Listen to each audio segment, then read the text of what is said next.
जय जगन्नाथ पिलाने आज देखा पॉलिटिकल साइंस रो कोर 9 यूनिट 1 रु कॉन्सेप्ट क्लियर जहाँकि आपण मानकर आगामी दिन में इंटरनल एग्जाम अच्छी से पिलाने बुक आसी ना से केवल कॉन्सेप्ट क्लियर करंतु पूरा सहज अच्छी किसी भी कष्ट ना आपणकर एग्जाम बेस्ट रु बेस्ट हे एवं जहाँ जहाँ कोई भी पिलाने से सब करंतु आपणकर एग्जाम बेस्ट टू बेस्ट हे किए भी हरइबे ना बा किए भी हरई पारे ना देखा कॉन्सेप्ट क्लियर करवा पॉलिटिकल साइंस रो कोर 9 जहाँकि वेस्टर्न पॉलिटिकल थॉट 2 अच्छी पिलाने देखा आउ किछि दिन पर पिलाने मात्र 5 दिन पर पिलाने बुक आसीजिवो कोर 9 और ता सहित कोर 10 जेहेतु पिलाने आपण मानकर आगामी दिन एग्जाम अच्छी से पिलाने केवल कॉन्सेप्ट क्लियर करंतु यूनिट 1 अच्छी आइडियलिज्म एंड सोशलिज्म पिलाने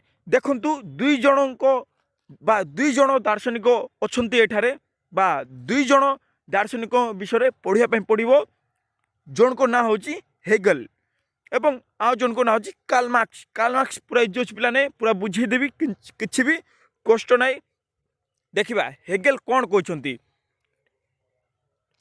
डायलेक्टिकल आइडियलिज्म बुझंतु पिलाने डायलेक्टिकल आइडियलिज्म मीन्स कौन डायलेक्टिकल मीन्स द्वंद्ववाद जहाँकि द्वंद्ववाद जे थिले हेगेल पिलाने तांगे कहते कि जेहेतु लोक माने समाज रहती से ही मानक जदि संपूर्ण मात्रा मिलमिशी भाव में संपूर्ण क्षेत्र में स्वाधीनता मिले ताहले पिलाने से ही माने राष्ट्र सार्वभौम क्षमता उपभोग कर निजक अनुभव करेंगे लोक मान पिलाने पूरा इजी मात्रा बुझेदेवी किसी भी कष्ट ना देखा डायलेक्टिकल आइडियलिज्म कौन देखु पिलाने हेगल को द्वंद्व बा हेगल को द्वंद्वात्मक आदर्शवाद हेउची एही तत्व जे वास्तववाद भौतिक नुहे पिलाने वास्तववाद देखा गले भौतिक नुहे बरं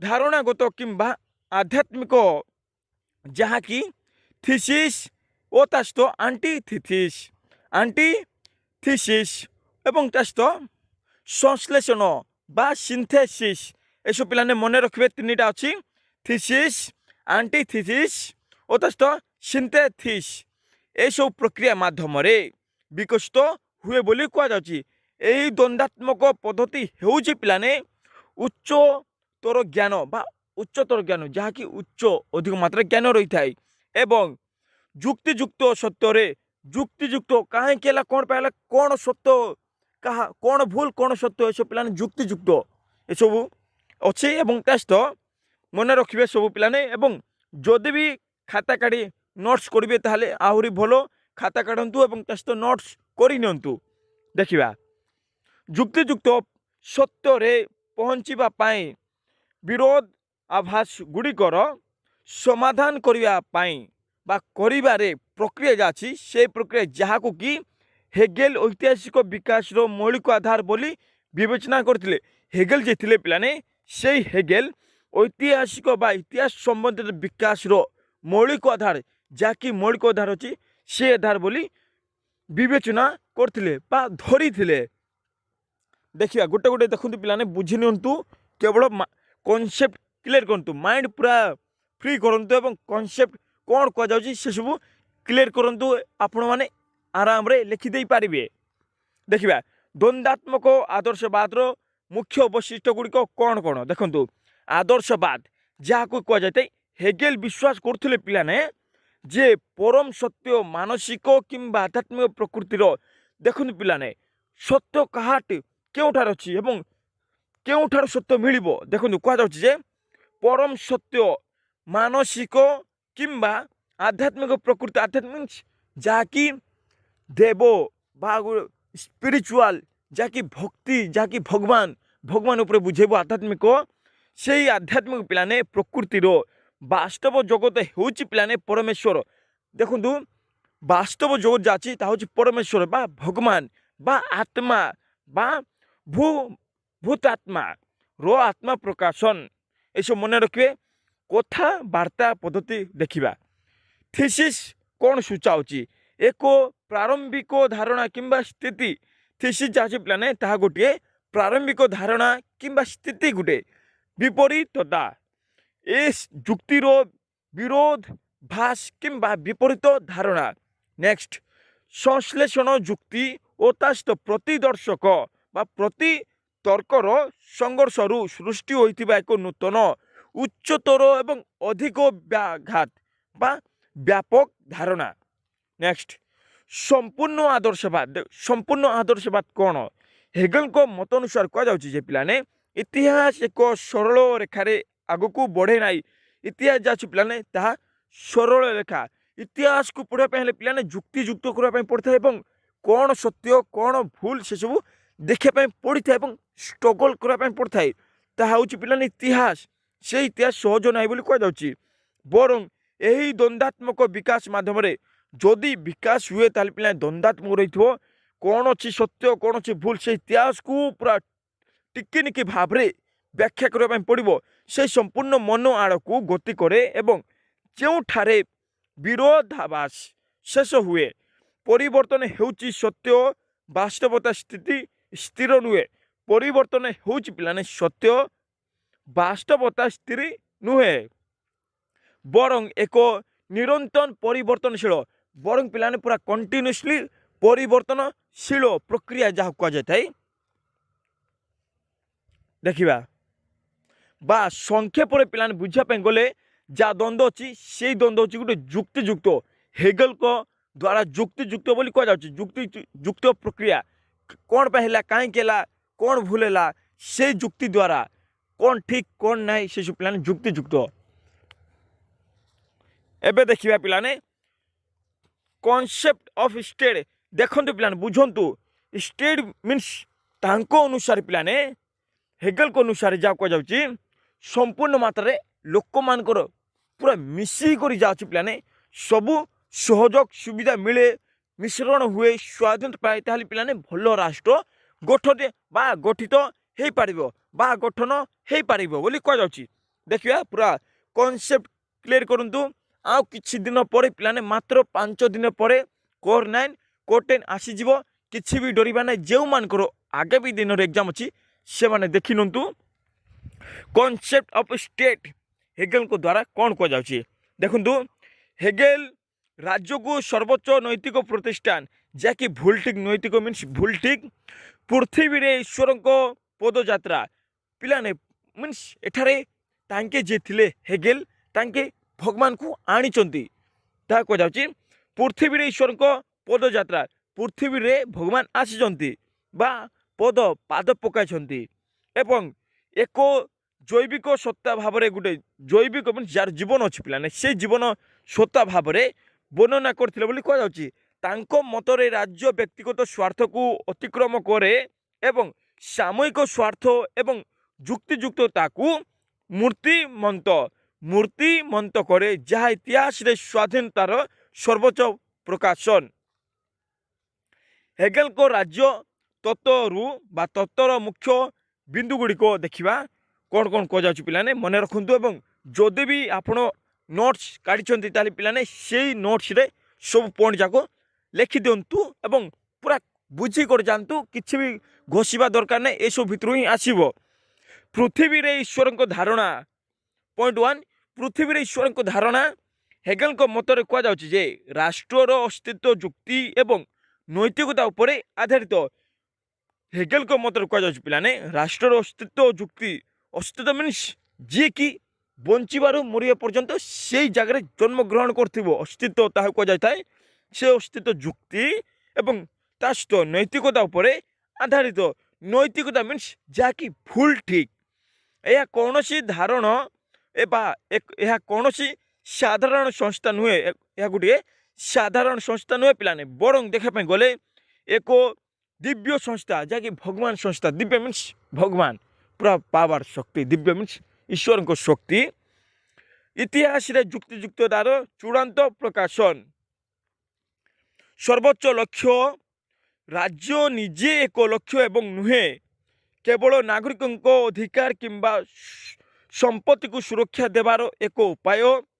ଜୈବିକ ଏକତା ଦେଖିବା ଜୈବିକ ଏକତା ମିନ୍ସ କ'ଣ ବା ଯେଉଁମାନଙ୍କର ଜୀବନ ଅଛି ସେଇମାନେ ଏକ ବୋଲି କୁହାଯାଉଛି। ରାଷ୍ଟ୍ରରେ ଯିବ ହେଗେଲଙ୍କ ରାଜ୍ୟକୁ ଏକ ଜୀବିକା ସହିତ ତୁଳନା କରେ, ଯାହାକି ପିଲାମାନେ ଶରୀର ଯେଉଁଠାରେ ବ୍ୟକ୍ତି ଏକ ଅବିଚ୍ଛେଦ୍ୟ ଅଙ୍ଗ, ଯାହାକି ଅବିଚ୍ଛେଦ୍ୟ ଅଙ୍ଗ ରହିଥାଏ। ବ୍ୟକ୍ତିର ପ୍ରକୃତ ମୂଲ୍ୟ ହେଲା ଯେ ସ୍ୱାଧୀନତା କେବଳ ରାଜ୍ୟରେ ସଦସ୍ୟତା ମାଧ୍ୟମରେ ହାସଲ କରିପାରିବ। ସ୍ୱାଧୀନତାର ପ୍ରକାଶନ ଦେଖିବା, ସ୍ୱାଧୀନତାର ପ୍ରକାଶନ କ'ଣ ପିଲାମାନେ ମନେ ରଖିବେ, ଏସବୁ ଷ୍ଟେଟ୍ରେ ଯିବ। ହେଗେଲଙ୍କ ଦର୍ଶନରେ କୁହାଯାଉଛି ଯେ ସ୍ୱାଧୀନତା ଅର୍ଥାତ୍ ରାଜ୍ୟର ନୈତିକ ନିୟମ ପାଳନ କରିବା, କାରଣ ରାଜ୍ୟ ହେଉଛି ବ୍ୟକ୍ତି ବିଶେଷଙ୍କ ଇଚ୍ଛା ଶକ୍ତିର ସର୍ବୋଚ୍ଚ ରୂପ, ପରିବାର ଏବଂ ସମାଜ ଠାରୁ ଉର୍ଦ୍ଧ୍ୱରେ। ନେକ୍ସଟ ପଏଣ୍ଟ ଅଛି ପିଲାମାନେ, ପରିବାର ଓ ତା ସହିତ ସମାଜ ଠାରୁ ଉର୍ଦ୍ଧ୍ୱରେ ବା ଆଗରେ। ହେଗେଲଙ୍କ ରାଜ୍ୟକୁ ଏକ ଭାବରେ ଦେଖେ ଯେ ପରିବାର ଦ୍ୱୈତତା ବା ପ୍ରେମ ଉପରେ ଯୁକ୍ତିଯୁକ୍ତ ସଂଶ୍ଳେଷଣ କରିଥାଏ ଏବଂ ତା ସହିତ ନାଗରିକ ସମାଜ ସ୍ୱାର୍ଥପରତା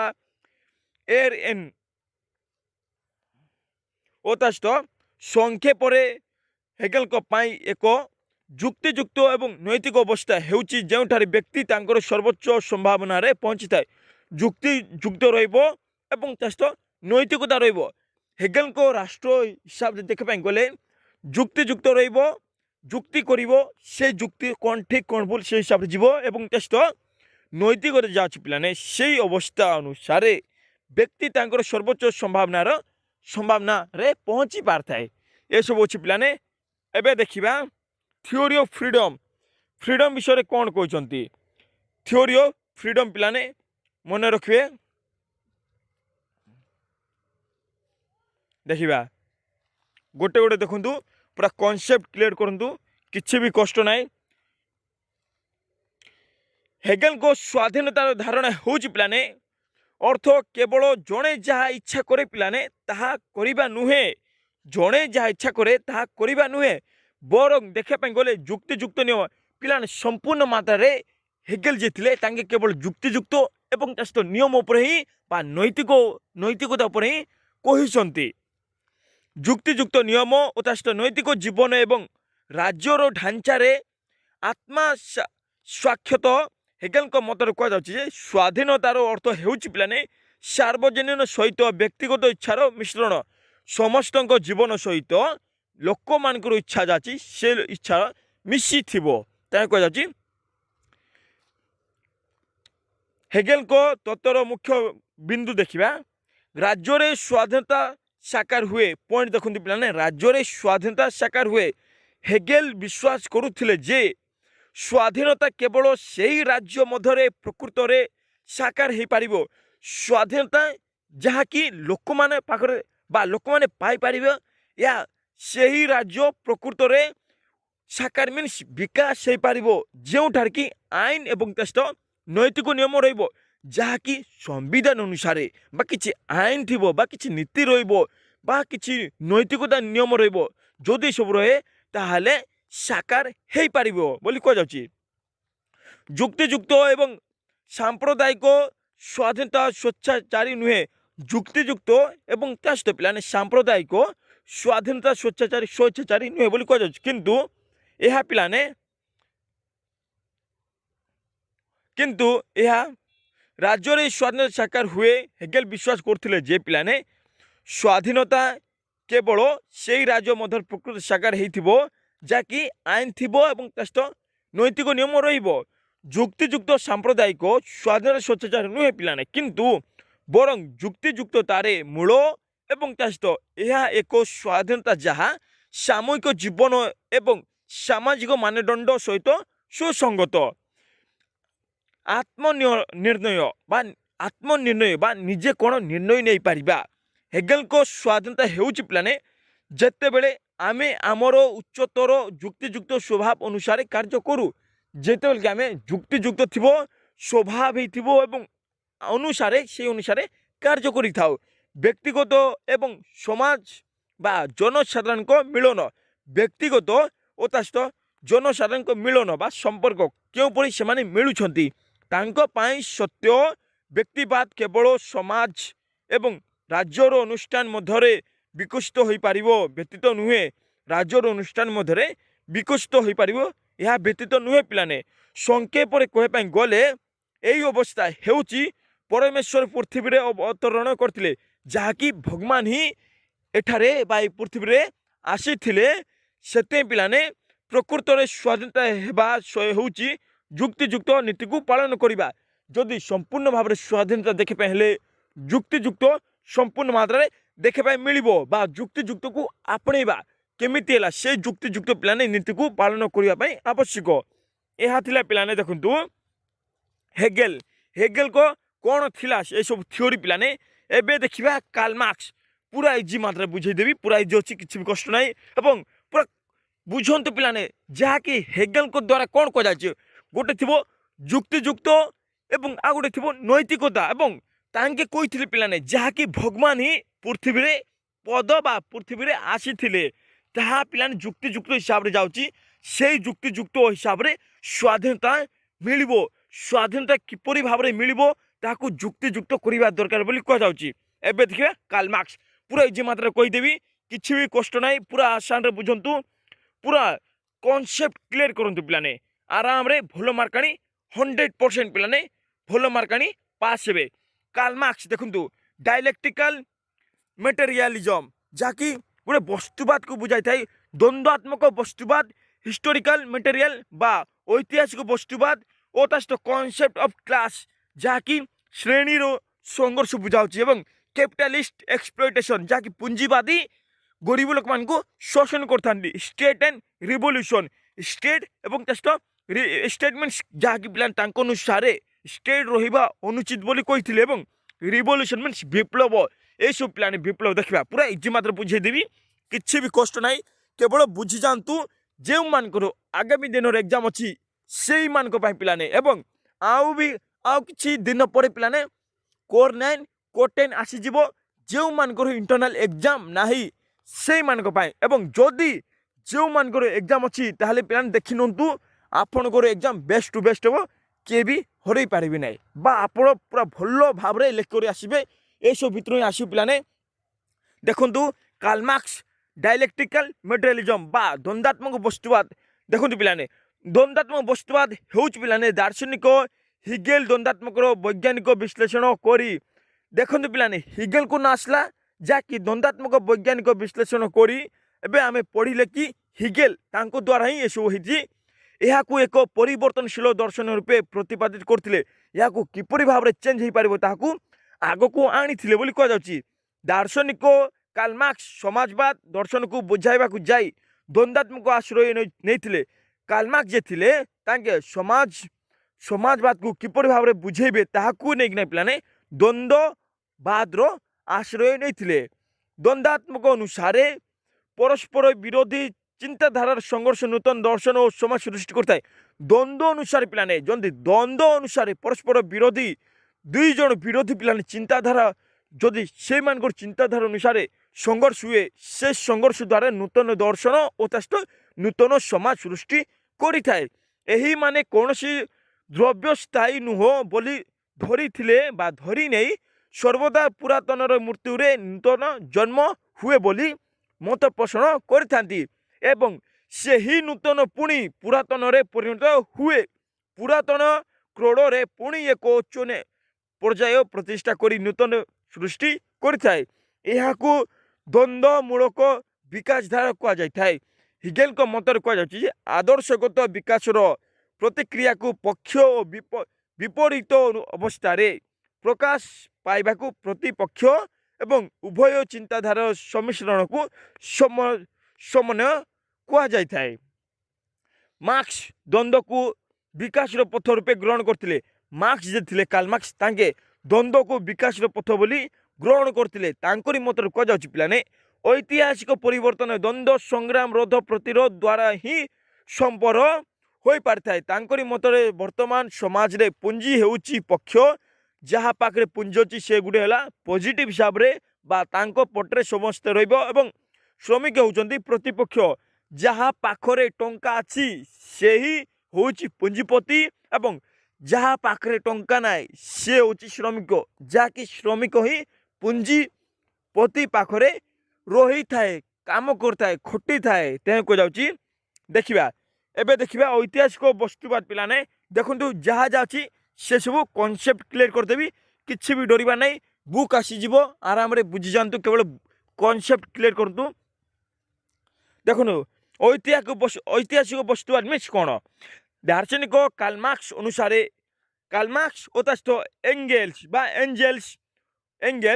ଐତିହାସିକ ବସ୍ତୁବାଦର বিশ্লেষণ କରିଥିଲେ। ଏଙ୍ଗେଲ୍ସ ଓ ତା ସହିତ କାର୍ଲମାର୍କ୍ସ ଏହିମାନେ ଐତିହାସିକ ବସ୍ତୁବାଦ କରିଥିଲେ ବା বিশ্লেষণ କରିଥିଲେ।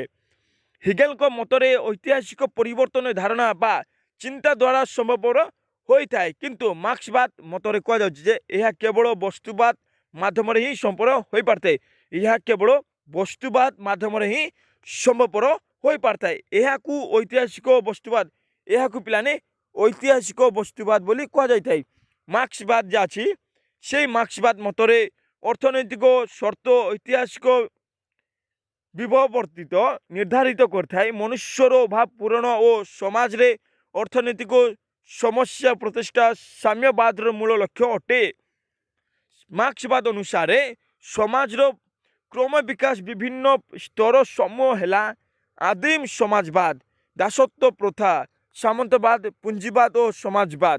ଏହା ମଧ୍ୟରୁ ପିଲାମାନେ ଗୋଟିଏ ପକ୍ଷ ଭାବେ ଗ୍ରହଣ କଲେ ଅପରଟିକୁ ପ୍ରତିପକ୍ଷ ଭାବେ ଗ୍ରହଣ କରାଯାଇଥାଏ। କାର୍ଲମାର୍କ୍ସ ଅନୁସାରେ ଯାହାକି ପିଲାମାନେ ପରିବେଶ ଶ୍ରେଣୀ ସୃଷ୍ଟି କରେ, ସେହି ଶ୍ରେଣୀମାନଙ୍କ ମଧ୍ୟରେ ସଂଘର୍ଷରୁ ଏକ ଶ୍ରେଣୀହୀନ ସମାଜ ସୃଷ୍ଟି ହୋଇଥାଏ।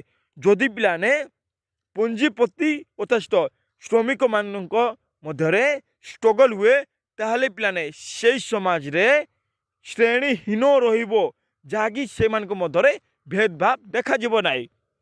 ନେକ୍ସଟ ଏବେ ଦେଖିବା ପିଲାମାନେ, ଦେଖନ୍ତୁ ଏବେ ଦେଖିବା ଉଦ୍ବୃତ୍ତ ମୂଲ୍ୟ କ'ଣ ପିଲାମାନେ? ଉଦ୍ବୃତ୍ତ ମୂଲ୍ୟ ଦେଖନ୍ତୁ ତାହାକୁ ବୁଝେଇ ପିଲାମାନେ, ଯାହାକି ପିଲାମାନେ ବଳକି ଗଲା। ଦେଖନ୍ତୁ ଉଦ୍ବୃତ୍ତ ମୂଲ୍ୟ ମିନ୍ସ ତାହାକୁ ବୁଝେଇବ ଯାହାକି ଗୋଟେ କମ୍ପାନୀ ଥିବ, ସେଇ କମ୍ପାନୀରେ ପିଲାମାନେ ଶ୍ରମିକମାନେ କାମ କରୁଥିବେ। ଯାହାକି ପିଲାମାନେ ପଇସା କାହାର କହିଲେ ମାଲିକର ପଇସା, ଏବଂ କମ୍ପାନୀ କାହାର କହିଲେ ମାଲିକର କମ୍ପାନୀ। ଏବଂ ଶ୍ରମ କିଏ କରୁଛନ୍ତି? ଶ୍ରମ ସେଇ ଲୋକମାନେ କରୁଛନ୍ତି ଯାହାକି ସେଇମାନଙ୍କ ପାଖରେ ଟଙ୍କା କମ୍ ଅଛି। ସେଇ ଗରିବ ଲୋକମାନେ ସେମାନେ କାମ କରୁଛନ୍ତି ଏବଂ ସେଠାରେ ମାଲିକ ଅନୁସାରେ କିଛି ତିଆରି କରୁଛନ୍ତି, ପ୍ରଡକ୍ସନ୍ କିଛି ତିଆରି କରୁଛନ୍ତି। ଏବଂ ଯାହା ତାଙ୍କେ କିଣିଲେ, ଦେଖନ୍ତୁ ପିଲାମାନେ, ଯାହା ମାଲିକ ଗୋଟେ କିଛି ବି ଏକ୍ସେଟ୍ରା ପିଲାମାନେ ଯାହା କିଣିଲା, ପିଲାମାନେ ଦେଖନ୍ତୁ ଭାବି ନିଅନ୍ତୁ କି କିଛି କିଣିଲା, ସେ କିଣିବା ଦ୍ୱାରା ପିଲାମାନେ ସେ ମାଲିକକୁ କମ୍ ପଇସା ଲାଗିବ, ମିନିମମ୍ 10 ଟଙ୍କା ଲାଗିଲା। ଏକ୍ଜାମ୍ପଲ୍ ସେଟା ବୁଝନ୍ତୁ, 10 ଟଙ୍କା ଲାଗିଲା ଏବଂ ସେ ଖର୍ଚ୍ଚ କରିବେ ପିଲାମାନେ ମିନିମମ୍ 20 ଟଙ୍କାରେ ପୁରା ତିଆରି ହେଇଯିବ। ପିଲାମାନେ 20 ଟଙ୍କାରେ ସବୁ ତିଆରି ହେଇଯିବ ଏବଂ ସେ ପିଲାମାନେ ଯାହା ତିଆରି ହେଲା, ସେ ସବୁ ପିଲାମାନେ ଯାହାକି ତିଆରି ହେଇଯାଇଛି ଜିନିଷ ବା ଦ୍ରବ୍ୟ, ସେଇ ଦ୍ରବ୍ୟ ମାର୍କେଟକୁ ଯିବ ଏବଂ ମାର୍କେଟରେ ବିକ୍ରି ହେବ 200 ଟଙ୍କାରେ।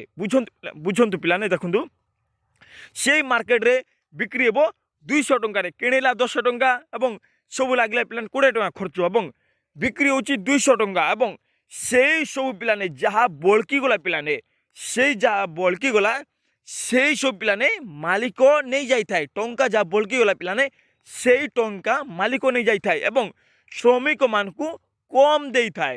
ମିନିମମ୍ ପିଲାମାନେ 5 ଟଙ୍କା 6 ଟଙ୍କା ଦେବେ ଏବଂ ତା ସହିତ ସବୁ ଯାକ ବଳକା ଟଙ୍କା ନେଇଯିବେ। ତାହା ହେଉଛି ପିଲାମାନେ ଉଦ୍ବୃତ୍ତ ମୂଲ୍ୟ, ଯାହାକି ବଳକିଗଲା, ଯାହା ଲାଭ ପିଲାମାନେ, ଯାହାକି ଲାଭ, ସେ ଲାଭ ପିଲାମାନେ ସବୁ ଯାକ ମାଲିକ ନେଇଯାଇଥାଏ। ଦେଖିବା ଏବେ ଦେଖନ୍ତୁ ପିଲାମାନେ ଶ୍ରେଣୀ ସଂଘର୍ଷ।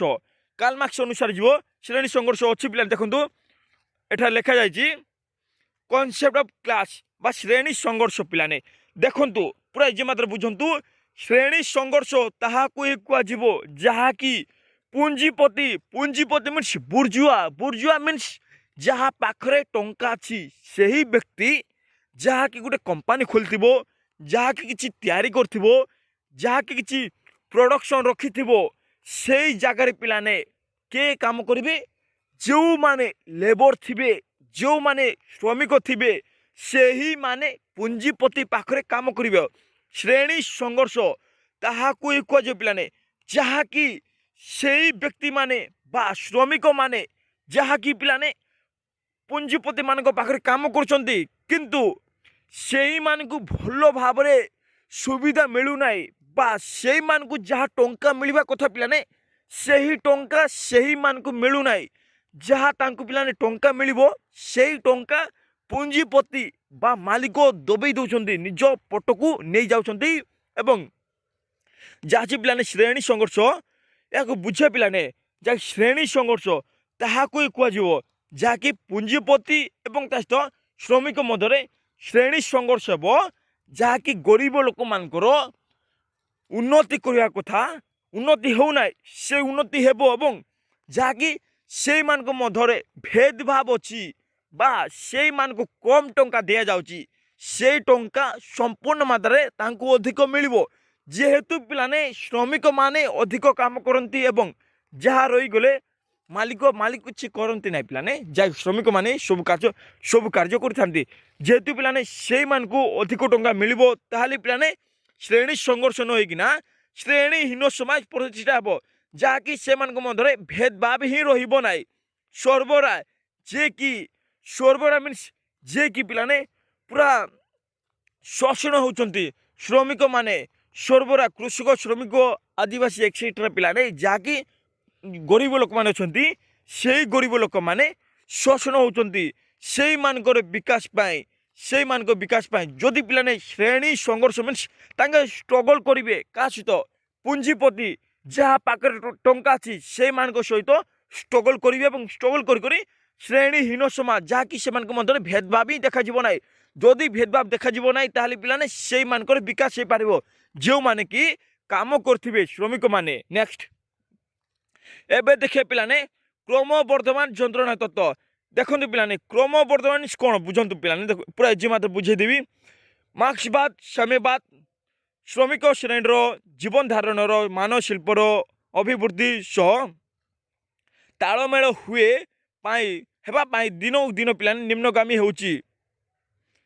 ଏବଂ ଦେଖନ୍ତୁ ପିଲାମାନେ ବୁଝନ୍ତୁ କ୍ରମମାନ କ'ଣ, କ୍ରମବର୍ଦ୍ଧମାନ ଯନ୍ତ୍ରଣା ମିନ୍ସ ତାହାକୁ କୁହାଯିବ ପିଲାମାନେ, ଯାହାକି ପିଲାମାନେ ସେହି ଲୋକମାନେ ବା ଶ୍ରମିକମାନେ ଯାହାକି ଗୋଟେ କମ୍ପାନୀରେ କାମ କରୁଛନ୍ତି ବା ଗୋଟେ ମାଲିକ ପାଖରେ କାମ କରୁଛନ୍ତି, ସେହି ମାଲିକ ତାଙ୍କୁ ବିକାଶ ନ କରି ଧୀରେ ଧୀରେ ସେହି ଶ୍ରମିକମାନଙ୍କୁ ଅତ୍ୟାଚାର କରୁଛନ୍ତି ଏବଂ ଅତ୍ୟାଚାର କରି ସେଇମାନଙ୍କୁ ଟଙ୍କା କମ୍ ଦେଉଛନ୍ତି, ଯାହାକି ପିଲାମାନେ ସେମାନେ ବିକାଶ ହେବା କଥା ସେଇମାନେ ବିକାଶ ହେଉନାହାନ୍ତି, ସେଇମାନେ ଧୀରେ ଧୀରେ ତଳକୁ ଖସୁଛନ୍ତି, ଯାହାକି ସେଇମାନଙ୍କର ଦେହ ପୁରା ଖରାପ ହେଉଛି ଏବଂ ଯାହା ପିଲାମାନେ ଦୈନନ୍ଦିନର ଖର୍ଚ୍ଚ ହେବ ସେ ଖର୍ଚ୍ଚ ସେମାନେ ପାଉନାହାନ୍ତି, ଯାହାକି ସେମାନେ ୱିକନେସ୍ ହେଉଛନ୍ତି ଏବଂ ଧୀରେ ଧୀରେ ତଳକୁ ଖସୁଛନ୍ତି। ଯଦି ପିଲାମାନେ ସେଇମାନଙ୍କ ପାଖରେ ଟଙ୍କା ହିଁ ରହିବ ନାହିଁ ତାହେଲେ ପିଲାମାନେ ସେମାନେ କେମିତି ବଢ଼ିବେ ପିଲାମାନେ, ତାହା କୁହାଯାଉଛି ସେଇମାନେ ଧୀରେ ଧୀରେ କମୁଛନ୍ତି ଏବଂ ପୁରା ଦୁଃଖର ହିସାବରେ ରହୁଛନ୍ତି, ଦୁଃଖ ପୀଡ଼ିତ ହେଉଛନ୍ତି ପିଲାମାନେ ବା ଦୁଃଖ ଯନ୍ତ୍ରଣା ସେମାନେ ପାଉଛନ୍ତି, ଯିଏକି ଶ୍ରମିକ ସେଇମାନେ ଧୀରେ ଧୀରେ ତଳକୁ ଖସୁଛନ୍ତି ଏବଂ ପୁରା ସମ୍ପୂର୍ଣ୍ଣ ମାତ୍ରାରେ ପୁରା ଦୁଃଖ ପାଉଛନ୍ତି। ଏହା ହେଉଛି ପିଲାମାନେ କ୍ରମବର୍ଦ୍ଧମାନ ଯନ୍ତ୍ରଣା ତତ୍ତ୍ୱ ବା ଧୀରେ ଧୀରେ ଯାଇକିନା ସେମାନଙ୍କୁ ଯନ୍ତ୍ରଣା ମିଳୁଛି। ବିକାଶ କ୍ଷେତ୍ରରେ ପିଲାମାନେ ସେମାନଙ୍କୁ ବିକାଶ ନେଇକିନା କ୍ରମ ଯନ୍ତ୍ରଣା ବା ସେମାନଙ୍କୁ ଦୁଃଖ ପୁରା ଆସୁଛି ପିଲାମାନେ। ନେକ୍ସଟ ସାମାଜିକ ବିପ୍ଳବ। ଦେଖନ୍ତୁ ପିଲାମାନେ ସାମାଜିକ ବିପ୍ଳବ ମିନ୍ସ ଯାହାକି ସମାଜରେ ଅତ୍ୟାଚାର ହେଇଥାଏ ଲୋକମାନଙ୍କୁ, ଗରିବ ଲୋକମାନଙ୍କୁ, ଶ୍ରମିକ ଲୋକମାନଙ୍କୁ, ସେଇମାନଙ୍କୁ କିପରି ଭାବରେ ପିଲାମାନେ ସେହି ଲୋକମାନେ ବିପ୍ଳବ କରି ବା ଆନ୍ଦୋଳନ କରି ସେମାନଙ୍କର ଅଧିକାର ଯାହା ଅଛି ସେ ଅଧିକାରକୁ ପାଇବେ ପିଲାମାନେ, ତାହାକୁ ପିଲାମାନେ କୁହାଯାଏ ସାମାଜିକ ବିପ୍ଳବ। ସେଇମାନଙ୍କର ଯାହା ଅଧିକାର ଅଛି ସେ ଅଧିକାର ପିଲାମାନେ ଧୀରେ ଧୀରେ କରି ନଷ୍ଟ ଯାଉଛି ଏବଂ ସେହି ଗରିବ ଲୋକମାନଙ୍କୁ ବା ସେହି ଶ୍ରମିକମାନଙ୍କୁ ଅତ୍ୟାଚାର ହେଉଛି, ଶୋଷଣ ହେଉଛି ଏବଂ ନିର୍ଯାତନା ହେଉଛି ଏବଂ ଶ୍ରମିକମାନଙ୍କୁ ପିଲାମାନେ ଯାହାକି ସଂଗଠିତ କରି ପିଲାମାନେ ସେଇମାନଙ୍କୁ ନିଜର ମନକୁ ପୁଞ୍ଜିପତି ଅସନ୍ତୋଷ, ଯାହାକି ଗୋଟେ ପୁଞ୍ଜିପତି ପିଲାମାନେ ସେଇ ପୁଞ୍ଜିପତି ସେହି ଲୋକମାନଙ୍କୁ ଅସନ୍ତୋଷ କରୁଛନ୍ତି ଏବଂ ଧୀରେ ଧୀରେ ଶୋଷଣ କରି ସେହି ଲୋକମାନଙ୍କୁ ଧୀରେ ଧୀରେ ତଳକୁ ଖସାଉଛନ୍ତି ଏବଂ ସମାଜରେ ପିଲାମାନେ ଅତ୍ୟାଚାର ହେଉଛି, ଯାହାକି ସେଇ ଲୋକମାନଙ୍କର ଅତ୍ୟାଚାର ହେଉଛି, ଯାହାକି ସେଇମାନେ ପୁଞ୍ଜିପତି ପାଖରେ କାମ କରୁଛନ୍ତି। ପୁଞ୍ଜିପତି ମାନେ ପିଲାମାନେ କୌଣସି ନିୟନ୍ତ୍ରଣ ପ୍ରତିରୋଧ କରିପାରୁନାହାନ୍ତି। ସାମ୍ୟବାଦର ପିଲାମାନେ ପ୍ରତିଷ୍ଠା ପାଇଁ ସଂଗଠିତ ହେବାକୁ ଥିବା ବିପ୍ଳବ ହିଂସାତ୍ମକ ଉପାୟ ଯାହା ଅଛି ଅବଲମ୍ବନ କରୁଛନ୍ତି। ସମ୍ପତ୍ତିହୀନ ସେଇ ଗରିବ ଲୋକମାନଙ୍କ ପାଖରେ ସମ୍ପତ୍ତି ନାହିଁକା, ସେଇମାନେ ଦରିଦ୍ର ଅଛନ୍ତି, ସର୍ବରା ଯାହାକି ପିଲାମାନେ ସେଇମାନଙ୍କୁ ସୁବିଧା ସୁଯୋଗ ନାହିଁ ଶ୍ରମିକ କୃଷକ ପିଲାମାନେ ସେମାନେ ସର୍ବରା ସେମାନେ ହିଁ ଶୋଷଣ ହେଉଛନ୍ତି ଗୋଷ୍ଠୀ ସେମାନେ ପିଲାମାନେ ଉପରେ ପୁଞ୍ଜିପତି ମାନେ ଯେଉଁମାନଙ୍କ ପାଖରେ ଟଙ୍କା ଅଛି ସେଇମାନେ ସେଇ ଗରିବ ଲୋକମାନଙ୍କୁ ଶୋଷଣ କରୁଛନ୍ତି ବା ଶ୍ରମିକମାନଙ୍କୁ ଶୋଷଣ କରୁଛନ୍ତି। ନେକ୍ସଟ ଏବେ ଦେଖିବେ ପିଲାମାନେ ଷ୍ଟେଟ୍ ଦେଖନ୍ତୁ ପିଲାମାନେ କ୍ୟାପିଟାଲିଷ୍ଟ ଏକ୍ସପ୍ଲଏଟେସନ୍ ମିନ୍ସ ପୁଞ୍ଜିପତି ଶୋଷଣ ପିଲାମାନେ ଏସବୁ ପିଲାମାନେ ପୁଞ୍ଜିପତି ଶୋଷଣ ପିଲାମାନେ ଦେଖନ୍ତୁ ଯାହାକି ପିଲାମାନେ ଗୋଟେ ମାଲିକ ପାଖରେ ଦେଖନ୍ତୁ ପିଲାମାନେ ବୁଝି ଯାଆନ୍ତୁ କନସେପ୍ଟ କ୍ଲିୟର କରନ୍ତୁ ଏଠାରେ ପୁଞ୍ଜିପତି ଶୋଷଣ କ'ଣ ପାଇଁ କରିଥାଏ ଆପଣଙ୍କୁ ଜାଣିବା ଦରକାର ପିଲାମାନେ ଏହା ରିଆଲିଟି ଏବଂ ଏହା ବାସ୍ତବରେ ହେଉଛି ପିଲାମାନେ ଦେଖନ୍ତୁ ବୁଝି ଯାଆନ୍ତୁ ପୁଞ୍ଜିପତି ସେ ହିଁ ଶୋଷଣ କରିବ ଯାହା ପାଖରେ ଟଙ୍କା ଅଛି ବା ଗୋଟେ ମାଲିକ ପିଲାମାନେ ସେହି ମାଲିକ କିଛି ଇଣ୍ଡଷ୍ଟ୍ରି ଖୋଲିଛି ବା କମ୍ପାନୀ ଖୋଲିଛି ବା ଏମିତି କମ୍ପାନୀ ଖୋଲିଛି ଯାହାକି ସେହି ଶ୍ରମିକମାନେ ସେଇ ଜାଗା କାମ କରିବା ପାଇଁ ଯାଉଛନ୍ତି କିନ୍ତୁ ପିଲାମାନେ ଦେଖନ୍ତୁ ସେଇମାନଙ୍କୁ ଏମିତି ପୁଞ୍ଜିପତି ରଖିଛନ୍ତି ଯାହାକି ସେଇମାନଙ୍କର ପିଲାମାନେ ବିକାଶ ହେଉନାହିଁ କ'ଣ ପାଇଁ କହିଲେ ପିଲା ଦେଖନ୍ତୁ ଏହା ବି କାରଣ ଅଛି କହିଦେବି ସେଇମାନଙ୍କୁ ଯଦି ଅଧିକ ଟଙ୍କା ଦିଆଯାଏ ପିଲାମାନେ ତାହେଲେ ସେମାନେ ଧୀରେ ଧୀରେ ବିକାଶ ଯିବେ ଏବଂ ସେମାନେ ଆଉ ଥରେ ସେଇ ଜାଗାକୁ କାମ କରିବା ପାଇଁ ଆସିବେ ନାହିଁ ସେଥିପାଇଁ ପିଲାମାନେ ଯେଉଁମାନେ ପୁଞ୍ଜିପତି ଥାନ୍ତି ସେଇମାନଙ୍କର ମାଇଣ୍ଡକୁ ୟୁଜ୍ କରି ନିଜ ମାଇଣ୍ଡକୁ ୟୁଜ୍ କରି ପିଲାମାନେ ଶ୍ରମିକମାନଙ୍କୁ ଶୋଷଣ କରିଥାନ୍ତି ଯେମିତି ଗୋଟେ ଦିନର ପିଲାମାନେ ଟଙ୍କା ମିଳିବା କଥା ସେଇ ଟଙ୍କାକୁ ପିଲାମାନେ କମେଇ ଦେଉଛନ୍ତି କ'ଣ ପାଇଁ କହିଲେ ଯଦି ସେଇ ଲୋକମାନଙ୍କୁ ଟଙ୍କା କମ୍ ଦେବେ ତାହେଲେ ସେଇ ଲୋକମାନେ ବା ଶ୍ରମିକମାନେ ଆଉ ଥରେ ସେଇ ଜାଗାକୁ ହିଁ ଆସିବେ କ'ଣ ପାଇଁ କହିଲେ ଗୋଟେ ଦିନରେ ପିଲାମାନେ ଯେତେ ଟଙ୍କା ଖର୍ଚ୍ଚ ହେବ ସେଇ ହିସାବରେ ପୁଞ୍ଜିପତି ପିଲାମାନେ ଶ୍ରମିକମାନଙ୍କୁ ଦେବେ ସେଥିପାଇଁ ପିଲାମାନେ ସେଇ ହିସାବରେ ଟଙ୍କା ଦେବାରୁ ପିଲାମାନେ ସେମାନଙ୍କର ଗୋଟେ ଦିନର ଖର୍ଚ୍ଚ ହୋଇଯାଉଛି ଏବଂ ସେଇ ପୁଣି ଥରେ ବା ଶ୍ରମିକମାନେ ଆଉ ପୁଣି ଥରେ ସେଇ ଜାଗାକୁ କାମ କରିବା ପାଇଁ ବାଧ୍ୟ ହେଉଛନ୍ତି କ'ଣ ପାଇଁ କହିଲେ ତାଙ୍କ ପାଖରେ ଆଉ କିଛି ରାସ୍ତା ନାହିଁ ସେଥିପାଇଁ ପିଲାମାନେ ସେଥିପାଇଁ ପୁଞ୍ଜିପତି ସେହି ଲୋକମାନଙ୍କୁ ଶୋଷଣ କରୁଛନ୍ତି ଶ୍ରମିକମାନଙ୍କୁ ଶୋଷଣ କରୁଛନ୍ତି ଅତ୍ୟାଚାର କରୁଛନ୍ତି ଏବଂ ସେମାନଙ୍କ ଦ୍ୱାରା ପୁଞ୍ଜିପତିମାନେ ବିକାଶ ହେଉଛନ୍ତି ସେଇମାନଙ୍କ ଦ୍ୱାରା ପୁଞ୍ଜିପତିମାନେ ବିକାଶ ହେଉଛନ୍ତି ବା ସେମାନଙ୍କର ଉନ୍ନତି ଘଟୁଛି ଏବଂ ଯାହା ଉନ୍ନତି ଘଟିବା ଦ୍ୱାରା ଶ୍ରମିକମାନଙ୍କର ସେମାନଙ୍କର ନିମ୍ନଗାମୀ ହେଉଛି ବା ତଳକୁ ଖସୁଛି। ଏବେ ଦେଖିବା ଷ୍ଟେଟ୍ ଯେ ଥିଲେ କାର୍ଲ ମାର୍କ୍ସ ତାଙ୍କ ମତ ଅନୁସାରେ କହିଥିଲେ କି ଯେହେତୁ ପିଲାମାନେ ଷ୍ଟେଟ୍ କହିଲେ ଯାହା ପାଖରେ ଟଙ୍କା ଅଛି ସେଇ ଟଙ୍କା ପାଖରେ ପିଲାମାନେ ଦେଖନ୍ତୁ ପିଲାମାନେ ବୁଝନ୍ତୁ ଷ୍ଟେଟ୍କୁ ରହିବା ପାଇଁ ମନା କରିଥିଲେ ଯେ ଥିଲେ କାର୍ଲ ମାର୍କ୍ସ ତାଙ୍କେ କହିଥିଲେ କି ଷ୍ଟେଟ୍ ହିଁ ରହିବ ନାହିଁ ଯାହା କୁହାଯାଏ ପିଲାମାନେ ଷ୍ଟେଟ୍ ବା ରାଷ୍ଟ୍ରର ବିଲୋପ ସାଧନ ଯାହାକି ପିଲାମାନେ ରାଷ୍ଟ୍ର ହିଁ ରହିବ ନାହିଁ କ'ଣ ପାଇଁ କହିଲେ ଦେଖନ୍ତୁ ପିଲାମାନେ ଯାହା ପାଖରେ ଟଙ୍କା ଅଛି ଯାହା ପାଖରେ ପଇସା ଅଛି ସେଇ ଲୋକ ପାଖରେ ପୋଲିସ ମାନେ ଜଗିଥାନ୍ତି ସେଇ ଲୋକ ପାଖରେ ପୁଲିସ ମାନେ ରହିଥାନ୍ତି ଯାହା ପାଖରେ ଟଙ୍କା ନାହିଁ ସେ ପାଖରେ କିଏ ଆସିବ ପିଲାମାନେ ପୁଲିସ ନା କ'ଣ ଆପଣ ବା କିଏ ଦେଖିବା ପାଇଁ ବି ଆସିବେ ନାହିଁ ସେଥିପାଇଁ ପିଲାମାନେ କୁହାଯାଉଛି ଯେ ରାଷ୍ଟ୍ର ଯାହା ପାଖରେ ଟଙ୍କା ଅଛି ସେଇମାନଙ୍କର ହିଁ ବିକାଶ ଦେଖିଥାଏ ସେଥିପାଇଁ ତାଙ୍କେ ରାଷ୍ଟ୍ରକୁ ବିଲୋପ କରିବା ପାଇଁ କହିଥିଲେ ବିଲୋପର ସାଧନ ବା ରାଷ୍ଟ୍ର ହିଁ ରହିବ ନାହିଁ ଯାହାକି ରାଷ୍ଟ୍ର ପିଲାମାନେ ପୁଲିସକୁ ଯାହା ପାଖରେ ଟଙ୍କା ଅଛି ସେଇ ଟଙ୍କା ପାଖକୁ ପଠାଇଥାଏ ବା ଯାହା ପାଖରେ ଟଙ୍କା ଅଛି ସେଇ ବ୍ୟକ୍ତି ପିଲାମାନେ ଯାହାକି ମାଲିକ ଥିବ ସେଇ ମାଲିକ ପାଖରେ ପୋଲିସ ଜଗିଥାନ୍ତି ସେଥିପାଇଁ ରାଷ୍ଟ୍ରକୁ ବିଲୋପ ଏବଂ ସର୍ବହରାର ପିଲାମାନେ ଏକଛତ୍ରବାଦ ଯାହାକି ପିଲାମାନେ ସେଇମାନେ ସର୍ବହରା ଶ୍ରମିକମାନେ ସେଇମାନଙ୍କୁ ବା ସେଇମାନଙ୍କୁ ଶୋଷଣ ହେଉଛି ସେମାନଙ୍କୁ ଦୂର କରିବା ପାଇଁ ପିଲାମାନେ ଏସବୁ ପିଲାମାନେ ଯାହା କହିଥାଏ ଷ୍ଟ୍ରଗଲ୍ କରିଥିଲେ ଏବଂ ଷ୍ଟ୍ରଗଲ୍ କରି ଶ୍ରେଣୀହୀନ ସମାଜ ପ୍ରତିଷ୍ଠା କରିବା ପାଇଁ କହିଥିଲେ ବା ଚାହିଁଥିଲେ ଯାହାକି ଶ୍ରେଣୀ ହିଁ ରହିବ ନାହିଁ ବା ଭେଦଭାବ ହିଁ ରହିବ ନାହିଁ ସେମାନଙ୍କର ବି ବିକାଶ ହେବ ଏବଂ ରିଭଲ୍ୟୁସନ୍ ବିପ୍ଳବ ପିଲାମାନେ ଯାହାକି ଶ୍ରେଣୀ ସଂଘର୍ଷ ଯାହା କୁହାଯାଇଥାଏ ବିପ୍ଳବ ସେଇ ମାଧ୍ୟମରେ ଶ୍ରେଣୀହୀନ ସମାଜ ପ୍ରତିଷ୍ଠା କରିଥିଲେ ଯାହାକି ସେମାନଙ୍କର ବିକାଶ ଥିଲା ସରିଲା ପିଲାମାନେ ଏହା ଥିଲା ସିଲେକ୍ଟେଡ୍ କହୁଛି ବା କନସେପ୍ଟ କ୍ଲିୟର ପିଲାମାନେ ୟୁନିଟ୍ 1ରୁ ପୁରା କନସେପ୍ଟ କ୍ଲିୟର କେବଳ ଶୁଣି ନିଅନ୍ତୁ ଏବଂ ତା ସହିତ ଆପଣମାନଙ୍କ ଫ୍ରେଣ୍ଡସ୍କୁ ସେୟାର କରନ୍ତୁ ଆପଣ ଯଦି कॉन्सेप्ट क्लियर कर जीवे ताहले पिलाने आपनकर एग्जाम बेस्ट टू बेस्ट हो एवं आपण माने आराम रे निज भाषा यूज करि पारिबे एवं जो माने एही चैनल रे प्रथम थर आउचंदी ताले शेष रे सब्सक्राइब करको भूलिबे नाही। जय जगन्नाथ।